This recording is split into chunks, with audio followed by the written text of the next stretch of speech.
آپ جتنا مرضی کہیں ہم نیوٹرل ہیں، جو مرضی آپ کہیں ہم نیوٹرل ہیں، تاریخ کے اندر لوگ آپ کو بلیم کریں گے یہ جو ملک کے ساتھ کیا، یہ جو اوپر آ کے اوپر بیٹھے ہیں. تاریخ لکھی جا رہی ہے پاکستان کی کہ کیسے آپ نے ان لوگوں کو ہمارے پر مسلط ہونے، اور جو 4 مہینے میں ہوا ہے پاکستان کے ساتھ، ان 4 مہینے میں جو مہنگائی کے اوپر سپوزٹلی آئے تھے اور آج جو مہنگائی ہے. اب کوشش کیا کی جا رہی؟ پہلے ان چوروں کو مسلط ہونے دیا. ان کی کوشش یہ تھی کہ اچھا جی وہ ہٹائیں گے، جب یہاں تو گورنمنٹ جب ہٹتی ہے لوگ مٹھائیاں بانٹتے، وہ نہیں ہوا. پبلک نکلا اس سڑکوں پہ، کبھی پاکستان میں اس طرح پبلک نہیں نکلی.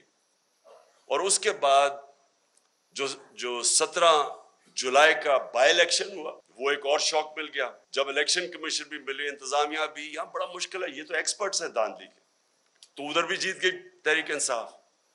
اور اب کیا فیز ہے؟ یہ فیز ہے سائیکولوجیکلی اس ملک کو ایسا دبایا جائے کہ ہم بھیڑ بکریوں کی طرح یہ تسلیم کر لیں جو اوپر سیٹ اپ آیا ہوا. اور اس کے لیے ہر حربہ استعمال کیا جا رہا ہے.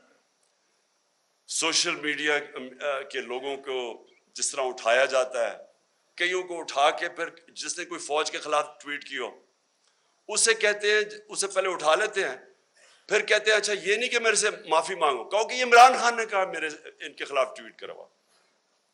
ان سوشل میڈیا وہ بیچارے بچوں کو اٹھا رہے ہیں. یہاں میڈیا، یہ سامنے میرے بیٹھے ہوئے ہیں، میں نے دیکھا کہ ایاز امیر نے بڑی کیئرفلی ایسے ورڈنگ کی کہ انشاءاللہ کپڑے اب نہیں پھٹیں گے اس باری. یہ ان کا فورن آفس کا ایکسپیرنس ہے، ڈپلومیسی. اور سمیع ابراہیم، عمران ریاض، اور مجھے بڑا افسوس ہے کہ ارشد شریف. اب ارشد شریف جب سے میں وہ جانتا ہوں، وہ ایک اپنی سوچ کا آدمی ہے، بہت ہی پیٹریوٹک، محب وطن پاکستانی ہے. وہ جو سمجھتا ہے کہ وہ ٹھیک لائن پہ نہ، اس کو پڑ جاتا ہے. اور اس لیے اس کو لوگ دیکھتے ہیں، کیونکہ ان کو پتہ ہے کہ وہ اس کا سٹانس کدھر ہے. اس جیسے آدمی کو دھمکیاں، گھر میں باہر گاڑیاں کھڑی، اس کو باہر جانا پڑا. صابر شاکر باہر چلا گیا، اے آر وائی کو بند کر دیا. اے آر وائی کا کیا قصور تھا؟ اگر شہباز گل سے اگر ایک جملہ نکل ہی گیا ہے جو کہ اس کو نہیں کہنا چاہیے تھا، جس کو غلط پرسیو کر سکتے ہیں، اس کے اوپر اے آر وائی کو کیسے بند کر دیا؟ وہ اے آر وائی کو اس جملے کی وجہ سے نہیں بند کیا گیا. ایسی باتیں کہہ بیٹھے نواز شریف اور مریم اور یہ جو ایاز صادق اور فضل الرحمان کیسی باتیں کہہ گئے فوج کے خلاف. ان کے لیے کبھی ایسی چیز نہیں ہوئی. اس بیچارے سے جو کیا ہے، مجھے تو پہلے 2 دنوں میں پتہ ہی نہیں تھا اس کا. جب ہمارا وکیل مل کے آیا مجھے تو تب پتہ چلا اس بیچارے سے کیا کیا. یعنی کتنا بڑا جرم ہوگا کہ ننگا کر کے اس کو ٹارچر کیا انہوں نے. یعنی ایک انسان کی ڈگنیٹی کہ اس کو پہلے آپ ننگا کریں، پھر اس کو بری طرح اتنی مارا، اور انہوں نے اس کے سر کے اوپر بند کر کے پتہ نہیں کہیں پھرایا. مینٹلی اسے اتنا ٹارچر کیا کہ وہ بالکل بریک کر دیا اس کو. اور اسے کلوا کیا رہے ہیں کہ جی یہ کہو کہ عمران خان نے یہ سینٹنس کہا تھا تمہیں یہ بولنے کا. اس کے پیچھے اس کو بند کیا ہوا، اور اس سے جو بیچارہ جو اسے حال کیا. مجھے تو یعنی میرے خیال میں کہ ہمارا معاشرہ ادھر گر رہا ہے، اللہ کرے کہ اس سے اور نیچے نہ جائے. مجھے تو شرم آتی ہے یہ کر کیا رہے ہیں، اور کر کیا رہے ہیں. وہ ان چوروں کو اوپر مسلط کرنے کے لیے ہمیں ایکسیپٹ کروا رہے ہیں ان کو. سب سے خوفناک چیز یہ ہے، اچھا کوئی بہت بڑا منصوبہ ہو، کوئی پاکستان کی بہتری ہو، چلے جی ہم یہ آپریشن بھی ٹالریٹ کر لیں. یہ چور جو 30 سال سے ملک کو پیسہ چوری کر رہے ہیں، 26 سال میں ان کے اگینسٹ جہاد کر رہا ہوں، ان کو ایکسیپٹ کروانے کے لیے میڈیا کا منہ بند، خوف پھیلا رہے ہیں، لوگوں کو ڈرا رہے ہیں، اور پھر آگے پلاننگ کر رہے ہیں کہ کسی طرح تحریک انصاف ٹوٹ جائے گی. ہمارے لوگوں کو کال کر رہے ہیں، ہمارے ایم این ایز کو کال کر رہے ہیں، ہمارے سینئرز کو اپروچ کر رہے ہیں، خوف پھیلا رہے ہیں ان کے اندر. اور میں اس لیے آج ساری اپنی قوم کے سامنے کہنا چاہتا ہوں کہ دیکھیں یہ واقعی پاکستان کا ڈیفائننگ مومنٹ. میں یہ چیلنج ان کو کرتا ہوں, آپ جو مرضی کر لیں, جتنا مرضی خوف پھیلا لیں, یہ جو اس وقت اس ملک میں بیداری ہے اور یہ جو قوم اٹھ رہی ہے, آپ کچھ بھی نہیں کر سکیں گے. آپ جو مرضی کر لیں, یہ قوم, یہ جو بیداری کا اور شعور کا جن ہے, یہ کبھی بوتل میں آپ واپس نہیں ڈال سکتے.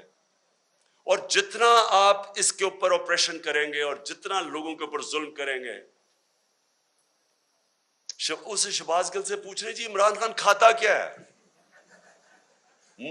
پہلے تو اسے کہہ رہے ہیں کہ عمران خان کے خلاف سٹیٹمنٹ دو, پھر کہتے کھاتا کیا ہے. میں آپ سب کو بتانا چاہتا ہوں کہ یہ ایسے نہیں وہ پوچھ رہے ہیں کھاتا کیا ہے کہ ان کو میری ڈائٹ کی اتنی فکر نہیں ہے. 4 شہباز شریف کے جو گواہ تھے FIA کے 16 ارب کے کرپشن کیس کے اندر, 4 گواہ 2 مہینے کے اندر ہارٹ اٹیک سے مرے ہیں. ان کو کھانے کا ہی پتا تھا کہ وہ کھاتے کیا ہیں.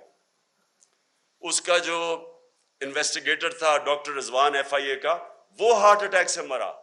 جو دوسرا انویسٹیگیٹر تھا اس کو ہارٹ اٹیک ہوا لیکن بچ گیا. اور یہ کھاتے کیا ہیں پتا ہوتا ہے تو یہ پھر ان کو آگے پھر کیسے ان کو ٹھکانے لگاتے ہیں. جب ہماری اسٹیبلشمنٹ کو پتا تھا ان کی پاس کتنے سال 30 سال سے یہ ملک کو لوٹ رہے ہیں, سارے ان کے پاس کیسز, مجھے انہوں نے دکھائے ہوئے.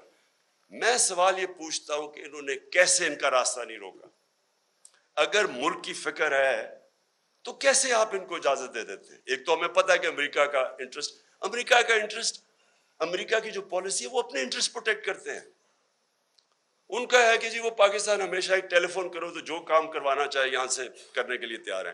اس کا یہ نہیں مطلب کہ اگر آج میں کہتا ہوں کہ بیسز نہیں دینے, یا میں کہتا ہوں میں نے روس جا, یہ نہیں کہ میں اینٹی امریکن ہوں. میں ان کا اپنا انٹرسٹ ہے, ہمارا کام ہے اپنے لوگوں کے انٹرسٹ پروٹیکٹ کرنا. یہ اینٹی نہیں ہے, لیکن ان کو اتنی عادت پڑی ہوئی ہے یہاں کہ یہ ہاتھ باندھ کے سامنے کھڑے ہو جاتے ہیں. تو میں یہ مجھے ایشو ہے کہ کیسے ایک باہر سے, ہمیں پتا ہے ڈونلڈ لو, وہ تو سب کے پاس, اس کا جو سائفر تھا وہ تو سب کے پاس ہے, وہ تو آرمی چیف کے پاس بھی گیا تھا, پریزیڈنٹ پاکستان کے پاس بھی گیا, میرے پاس آیا, فورن آفس کے پاس. تو وہ تو ہمارے پاس پتا تھا کہ وہ ایک انڈر سیکرٹری کہتا ہے کہ عمران خان کو اگر نہیں ہٹاؤ گے تو کانسیکوینسز ہوں گے پاکستان کے لیے. لیکن میں حیران ہوں کہ جب یہ بھی پتا تھا کہ باہر سے سازش ہے, یہ بھی پتا تھا کہ ہمارے لوگوں کو پیسے دے کے خریدا جا رہا ہے, اور یہ بھی پتا تھا کہ چور ریپلیس کرنے والے ہیں جن کے اوپر کرپشن آپ کے دور میں کیسز بنے ہوئے ہیں, پھر کیسے ان کو اس ملک پہ مسلط ہونے دیا؟ کیونکہ اسٹیبلشمنٹ کے پاس پاور ہے, ان کے پاس اس وقت سب سے زیادہ پاور ہے, تو پاور کے ساتھ ذمہ داری آتی ہے. یہ نہیں ہو سکتا کہ پاور آپ کے پاس ہے اور ذمہ داری کسی اور کے پاس ہے. اتھارٹی اور پاور ساتھ ساتھ جاتے ہیں.